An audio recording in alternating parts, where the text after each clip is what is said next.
Hello, welcome to this new tutorial.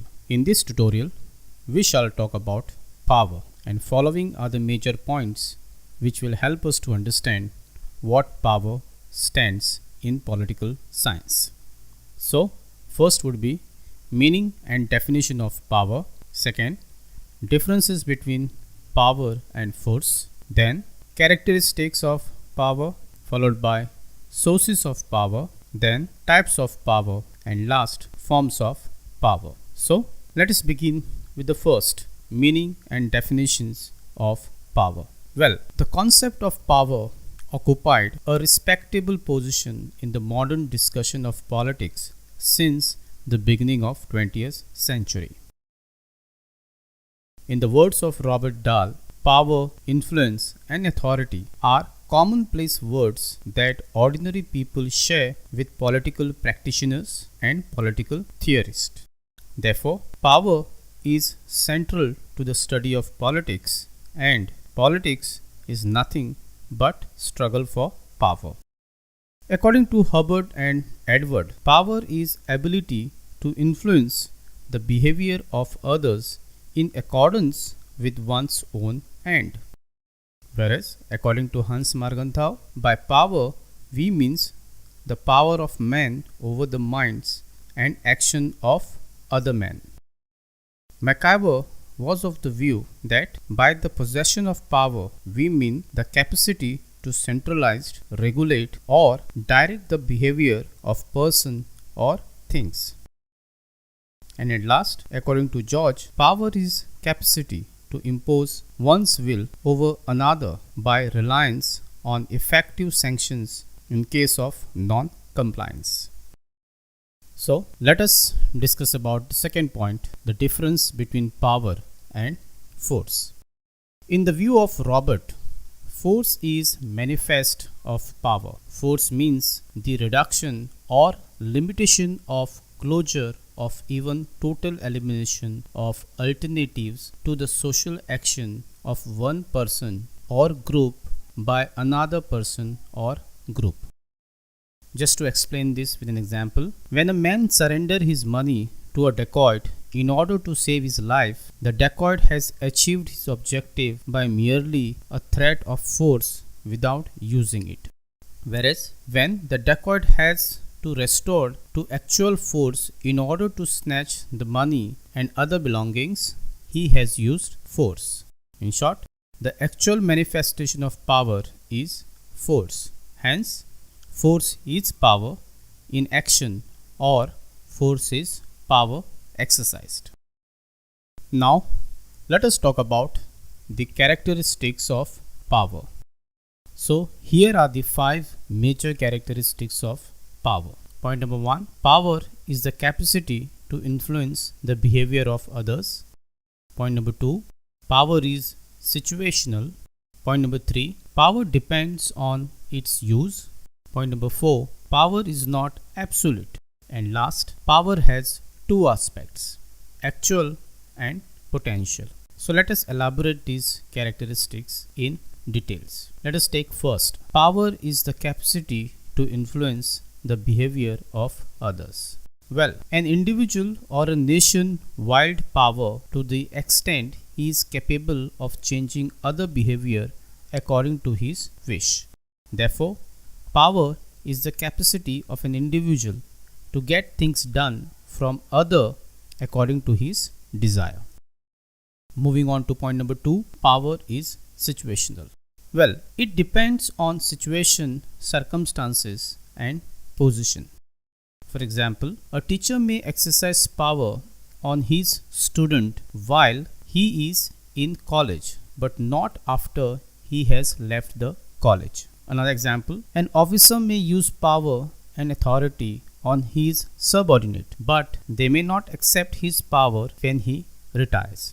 Therefore, power depends upon the situation, circumstances, and position. Let us move to point number 3. Power depends on its use. Here we have a wonderful example.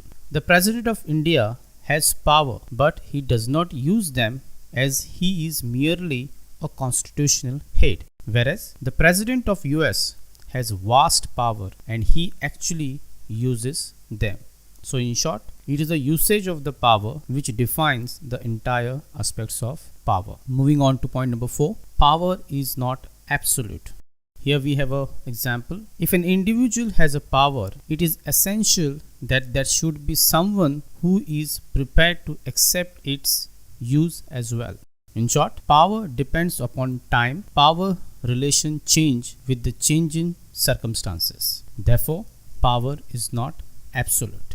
And the last characteristics, power has two aspects, actual and potential. Well, there is the actual power of a person and a community, and also the potential power of a person and community. For example, by actual power we mean that power which a person or a community actually uses, whereas potential power is that power which a person or a community can exercise, although the same may not be actually exercised. To summarize it, actual powers are the real powers which man exercise, and potential powers are those powers which he or she may exercise according to the time and situation. Okay, so moving on to the next subtopic, sources of power. Now following are the major points which will help us to understand what are the sources of power. Point number 1, knowledge. The major source of power is knowledge, which help us to move from darkness to light. It helps in investigating, learning, thinking, and development of mind and soul. The capacity for leadership comes through knowledge. Hence, knowledge is an important source of power. Moving on to point number 2, organization. When people work together, their power and strength increases. For example, when a person enjoys the support of the leader of an organization, his power increases. Political parties are organized to capture power and exercise the same. Status of an individual always matter in society, and therefore, particularly economic status helps a person to attain power. A rich man can put pressure even on the highest officials and ministers and get things done in his own way. Example, the status of a person in the religious field is also a source of power as the followers of that particular religion supports him. Moving on to point number 4, skill of an individual. Skills of an individual always matter. Therefore, a tactful person can get more power than others. Moving on to point number 5, faith or belief. Power cannot be based on repression or brute force. It is necessary to win over the faith of the people also. Example, a government enjoying public faith is more powerful than others. This example basically talks about a faith or a belief which government has because of the public who by and large support particular government. Point number 6 is authority. Authority means legitimate power. When a person occupies a political or legal post legitimately, his power increases automatically. Authority not only adds to power but also makes it effective. For example, when a person becomes a minister and get the authority of a minister, he becomes more powerful than others. Moving on to point number 7, power is the mass media. Well, media always enjoys special place within the society and therefore they enjoys a lot of power. And therefore, the owners and editors of the newspapers can easily influence others and are admittedly powerful. And the last source of power is personality of a person. Personality may be due to his wisdom, courage, oratory, organizational ability, and capacity to take quick and proper decision. Therefore, a leader who possesses a charismatic personality is more powerful than others.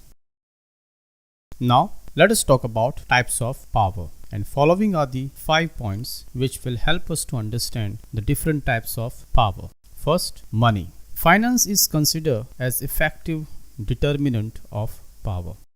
In modern days, it is financial strength that make person, political parties and nation powerful.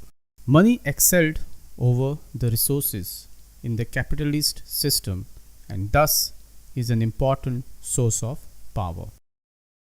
Moving on to point number 2, military.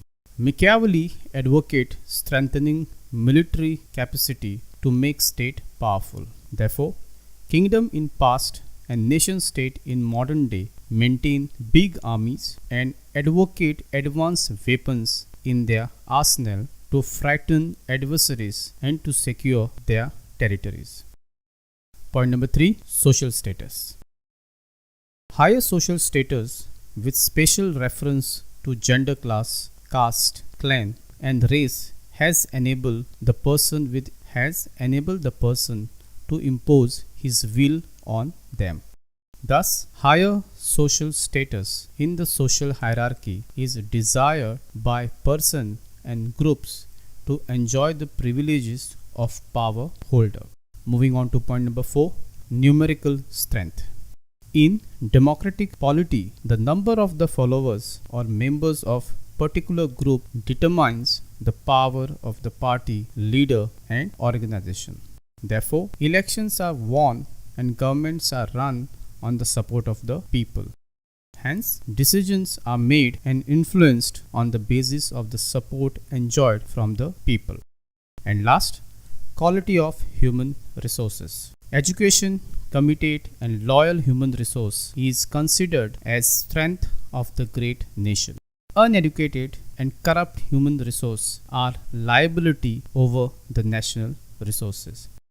Therefore, the quality of human resources adds to the strength of the nation as well as community.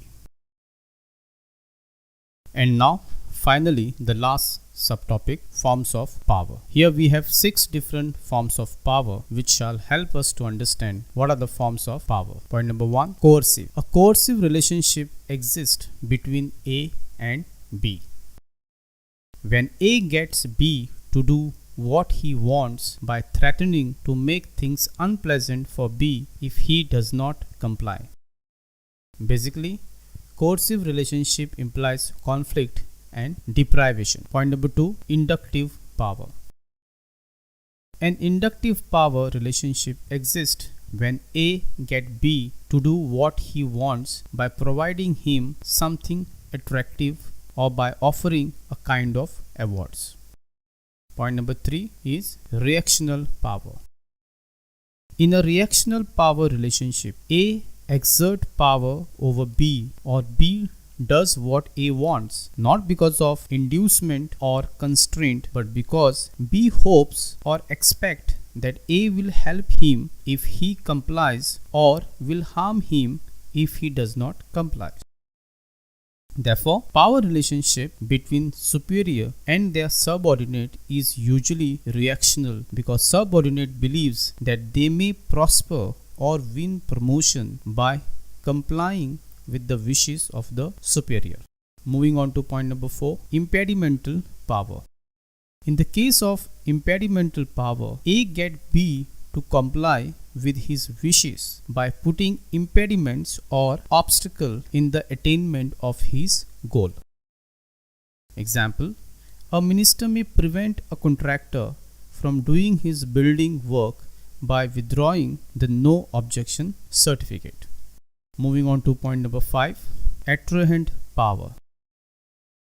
A power relationship in which A exercises power over B because the latter loves or is impressed or attracted by his personality and desire to imitate or obey him is called attrahent power.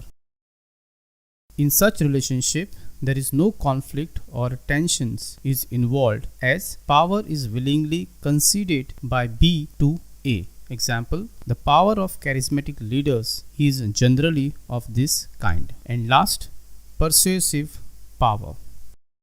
Persuasive power is that power which may be exercised by A over B and which is based on rational or non-rational argument. And the best example here is husband and wife argument, which sometimes are based on rational and non-rational argument. I hope you have understood the power and different facets of the power. See you soon in next tutorial. Till then, take care.